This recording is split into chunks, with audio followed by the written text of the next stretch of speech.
அனைவருக்கும் வணக்கம். உங்கள் அனைவரையும் தஞ்சை சமையலறையில் சந்திப்பதில் மிக்க மகிழ்ச்சி. நமக்கு ஸ்கூல் லஞ்ச் பாக்ஸ்க்கு அதை விட முக்கியம் கிட்ஸ்க்கு ரொம்ப பிடிச்சமான சீஸ் ஸ்டஃப்டு சப்பாத்தி எப்படி பண்ணலான்னு வாங்க பார்க்கலாம். அதுக்கு முன்னாடி நம்ம சேனலை சப்ஸ்கிரைப் பண்ணாதவங்க சப்ஸ்கிரைப் பண்ணிக்கோங்க. வாங்க வீடியோக்குள்ளே போகலாம். நான் இப்போது 2 கப் கோதுமை மாவு எடுத்திருக்கேன். நீங்கள் வேணும்னா 1 கப் கோதுமை மாவு 1 கப் மைதா மாவு கூட சேர்த்துக்கலாம். தேவையான அளவுக்கு உப்பு, நம்ம கொஞ்சமாக சில்லி ஃப்ளக்ஸ் சேர்த்துக்கலாம். அது கூட கொஞ்சம் புதினா, கொஞ்சமாக கொத்தமல்லி பொடிசாக நறுக்கி இது எல்லாமே சேர்த்துக்கலாம். ஆம்ச்சூர் பவுடர் 1 ஸ்பூன் அளவுக்கு, அதாங்க ட்ரை மேங்கோ 2 ஸ்பூன் அளவுக்கு ஆயில் சேர்த்துக்கோங்க. பொடிசாக நறுக்குன பச்சை மிளகா கொஞ்சம் போல். நான் 1/2 கிலோ அளவுக்கு உருளைக்கிழங்கு எடுத்து நல்லா வேக வச்சு எடுத்துருக்கேங்க. 1/2 கிலோ மாவுக்கு 1/2 கிலோ உருளைக்கிழங்கு. நான் 1/2 கிலோ கோதுமை மாவு எடுத்ததுனால 1/2 கிலோ உருளைக்கிழங்கு. நீங்கள் 1/4 கிலோ எடுத்துக்கிட்டாலும் உருளைக்கிழங்கு வந்து 1/2 கிலோ அளவுக்கு தான் எடுத்துக்கணும். ஸோ இதை நல்லா வேக வச்சு நல்லா மசிச்சு எடுத்துக்கோங்க. இதை வந்து நல்லா மசிச்சு கட்டி இல்லாமல் நல்லா மசிச்சு விட்டுடுங்க. இது கூட நம்ம எடுத்து வச்ச மாவை மிக்ஸ் பண்ணிக்கலாம். இப்போ நம்ம எல்லாமே மிக்ஸ் பண்ணி ஒரு மாவு வச்சுருந்தோம் இல்லையா, அதை எல்லாத்தையும் உருளைக்கிழங்கோட சேர்த்து நல்லா மாவை கலந்து விட்டுடுங்க. உருளைக்கிழங்கும் மாவும் நல்லா பெசரணும். நல்லா ஒன்று போல் சேர்கிற மாதிரி நல்லா மிக்ஸ் பண்ணி விட்டுக்கோங்க. நான் வந்து நல்லா பால் எடுத்திருக்கேங்க. பால் ஒரு 1/2 கப் தான் எடுத்திருக்கேன். நம்ம 2 கப் மாவு போட்டோம். நான் 1/2 கப் பால் தான் எடுத்திருக்கேன்.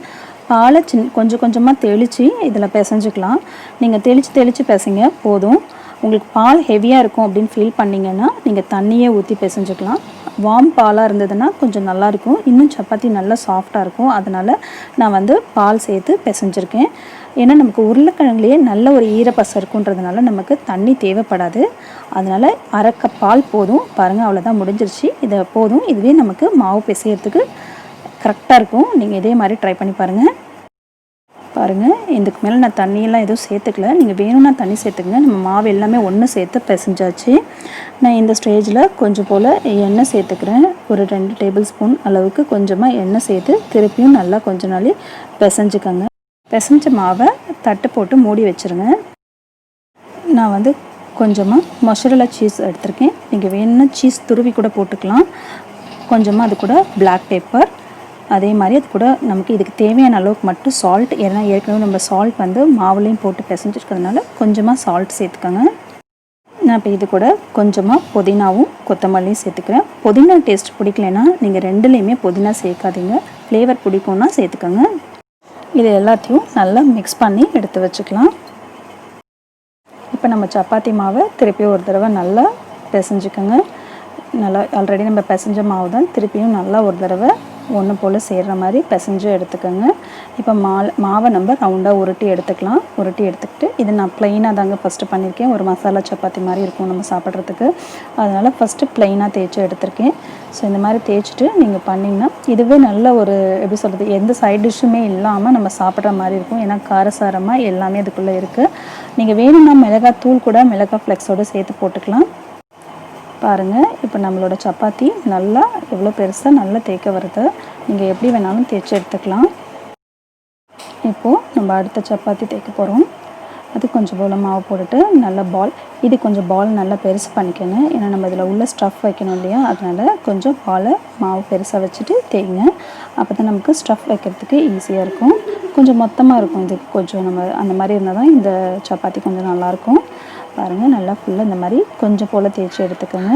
இந்த சைஸ் இருந்தால் போதும். இப்போ நம்ம வந்து உள்ளர நம்ம மிக்ஸ் பண்ணி வச்சுருக்க சீஸோட மிக்ஸிங்கை இதுக்குள்ளே வச்சுக்கலாம். வச்சுட்டு இந்த மாதிரி ஃபோல்ட் பண்ணிக்கோங்க. உங்களுக்கு எந்த மாதிரி ஃபோல்ட் பண்ண வருதோ அந்த மாதிரி ஃபோல்ட் பண்ணிக்கோங்க. இந்த மாதிரி நல்லா ஃபோல்ட் பண்ணி எடுத்துட்டு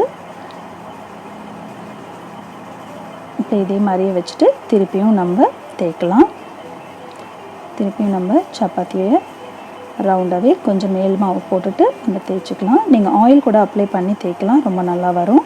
நீங்கள் எப்படி வேணுனாலும் தேய்ச்சிக்கோங்க. நம்ம இந்த மாதிரி கொஞ்சமாக ரொம்ப ஜாஸ்தி அழுத்தம் கொடுத்துடாதீங்க. லைட்டாக ப்ரெஸ் பண்ணி தேய்ங்க. ரொம்ப அழுத்தம் கொடுத்துட்டிங்கன்னா சீஸ்லாம் வெளியில் வந்துடும். அதனால் கொஞ்சம் ப்ரெஸ் பண்ணி தேய்ங்க. இது கொஞ்சம் மொத்தமாக தாங்க இருக்கும். உங்களால் எந்த அளவுக்கு தேய்க்க முடியுதோ அந்த அளவுக்கு தேய்ச்சிக்கோங்க.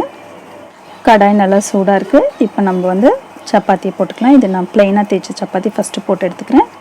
பாருங்கள், நம்ம சப்பாத்தி நல்லா ஒரு சைடு வெந்துட்டு இருக்குது. இப்போ நம்ம வந்து இதை இன்னொரு சைடு பரட்டி விடலாம்.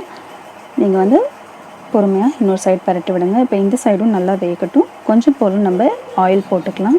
எப்போவுமே சப்பாத்தி பரட்டி போட்டதுக்கப்புறம் ஆயில் போட்டுக்கிறது தான் நல்லாயிருக்கும். சப்பாத்தி நல்லா உப்பி வரும். அதனால நான் அந்த மாதிரி சப்பாத்தியை ஆயில் போட்டுக்கலாம். நம்ம கொஞ்சம் நல்லா ப்ரெஸ் பண்ணி விடுங்க. அப்போ தான் சப்பாத்தி ஈவனாக எல்லா இடத்துலையும் ஒரே மாதிரி வேகும். அதனால் நான் கொஞ்சமாக கரண்டி வச்சு லைட்டாக ப்ரெஸ் பண்ணி விட்டேன். பாருங்கள் நல்லா செவந்துருச்சு. ஸோ இப்போ இந்த பக்கமும் நம்ம பரட்டி போட்டுக்கலாம். இந்த மாதிரி நல்லா பரட்டி விட்டு நீங்கள் எடுத்துருங்க. சப்பாத்தி அவ்வளோதாங்க. இது ஒரு மாதிரி உள்ளேயே காரம் உப்பு எல்லாமே இருக்கிறதுனால குழந்தைங்களுக்கு நீங்கள் அப்படியே ரோல் பண்ணி டிஃபன் பாக்ஸ் கொடுத்து விட்டுடலாம். ரொம்ப ஈஸியாக எடுத்துகிட்டு போயிடுவாங்க. எதுவுமே சொல்ல மாட்டாங்க. நம்ம ப்ளெயினாக மசாலா சப்பாத்தி ரெடி ஆகிடுச்சு. இப்போது நம்ம சீஸோட மிக்ஸு ஸ்டஃப் பண்ண அந்த சப்பாத்தி போட்டுக்கலாம். இப்போ இதுவும் அதே மாதிரி தாங்க. ஒரு சைடு நல்லா வேகட்டும், அப்புறம் பரட்டி விட்டுக்கலாம். இப்போ நம்ம இந்த பக்கம் எடுத்துகிட்டு பரட்டி விடுவோம். சப்பாத்தியை பரட்டி போடுங்க. ஸோ நம்ம ஒரு சைடு நல்லா வெந்திருக்கு. இப்போ நம்ம கொஞ்சம் போல் எண்ணெய் சேர்த்துக்கலாம்.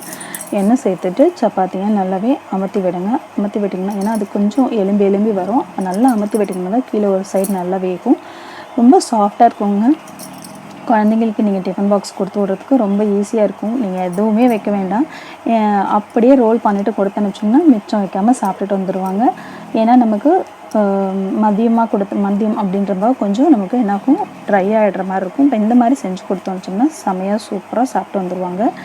இது மாதிரி செஞ்சு கொடுத்து பாருங்கள், ரொம்பவே பிடிக்கும் உங்களுக்கு. இது பாருங்கள், இது மாதிரி இழுத்து விட்டிங்கன்னா அப்படியே நல்லா உள்ளேருந்து அந்த சீஸ் வருங்க. எனக்கு சூடு தாங்க முடியல. கிட்ஸ் எல்லாருக்கும் ரொம்ப பிடிக்குங்க. உங்களுக்கும் எதாவது அவங்களுக்கு லஞ்ச் பாக்ஸ் கொடுக்கறது ரொம்ப ஈஸியாக இருக்கும்னு நினைக்கிறேன். உங்கள் எல்லாருக்கும் பிடிச்சிருந்துச்சுன்னா லைக் பண்ணுங்கள், ஷேர் பண்ணுங்கள், கமெண்ட் பண்ணுங்கள். நம்ம சேனலை இது வரைக்கும் சப்ஸ்கிரைப் பண்ணாதவங்க சப்ஸ்கிரைப் பண்ணிக்கோங்க. உடனுக்குடன் வீடியோக்களை தெரிந்து கொள்ள பெல் பட்டனை ப்ரெஸ் பண்ணுங்கள். நன்றி.